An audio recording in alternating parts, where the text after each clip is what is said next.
پرانے زمانے کی بات ہے، ایک چھوٹے سے گاؤں میں ایک حمزہ نام کا غریب نوجوان لڑکا رہتا تھا۔ اس کی زندگی مشکلات سے بھری ہوئی تھی۔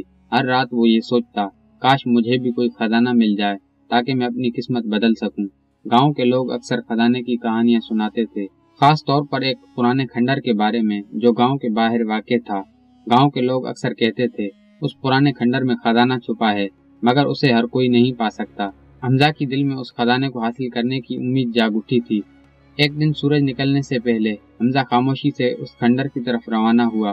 وہ جگہ سنسان تھی، ٹوٹی ہوئی دیواریں، بوسیدہ ستون اور عجیب خاموشی۔ اچانک اس کی نظر زمین میں دبی ایک چیز پر پڑی۔ وہ مٹی ہٹانے لگا اور کچھ ہی دیر میں ایک بھاری لکڑی کا صندوق ظاہر ہوا۔ اس کی سانس تیز ہو گئی۔ یہ وہی خزانہ ہے۔ وہ بڑی مشکل سے صندوق گھر لے آیا، مگر اس پر ایک مضبوط تالا لگا ہوا تھا۔ حمزہ نے صندوق میں لگے تالے کو کھولنے کی بہت کوشش کی، لیکن تالا نہ کھلا۔ پھر اس نے سوچا کیوں نہ تالا توڑا جائے۔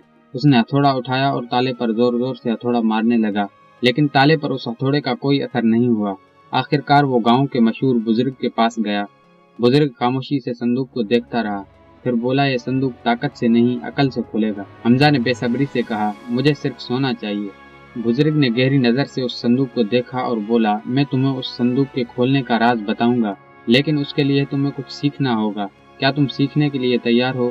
لڑکے نے دل پر پتھر رکھ کر سیکھنے کا فیصلہ کیا، اور بزرگ نے اسے لکھنے پڑھنے کے ساتھ ساتھ لکڑی کا کام بھی سکھانا شروع کیا۔ شروع میں حمزہ بہت پریشان ہوتا، یہ سب کیوں؟ مجھے تو صرف خزانہ چاہیے تھا۔ مگر بزرگ صرف ایک بات کہتا، صبر کرو۔ دن مہینوں میں بدل گئے اور مہینے سال میں۔ آہستہ آہستہ حمزہ بدلنے لگا۔ وہ اب سمجھداری سے بات کرتا، مشکل مسائل حل کرتا اور لوگوں کی مدد کرتا۔ گاؤں کے لوگ حیران تھے، مگر حمزہ کی دل میں اب بھی ایک سوال تھا، صندوق میں آخر کیا ہے؟ ایک دن بزرگ نے کہا، اب وقت آ گیا ہے صندوق کھولنے کا۔ وہ دونوں صندوق کے پاس گئے۔ بزرگ نے صندوق کھولا۔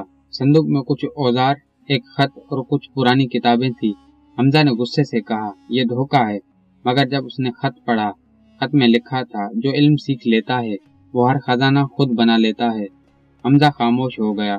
اسے احساس ہوا، اصل خزانہ تو وہ پہلے ہی حاصل کر چکا ہے۔ حمزہ نے اپنے علم کا استعمال کر کے لکڑی کا بہترین کام شروع کیا اور بچوں کو پڑھانا شروع کیا۔ جلد ہی اس کی شہرت پھیل گئی۔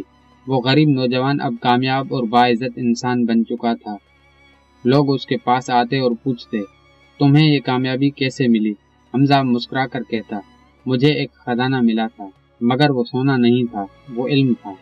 حمزہ نے وہی صندوق اپنے گھر میں رکھا تاکہ ہر آنے والا اسے دیکھے اور سمجھے، دولت ختم ہو سکتی ہے مگر علم ہمیشہ رہتا ہے۔ اور یوں ایک غریب نوجوان نے یہ سیکھا، اصل خزانہ سونا نہیں بلکہ علم، ہنر اور سمجھداری ہے۔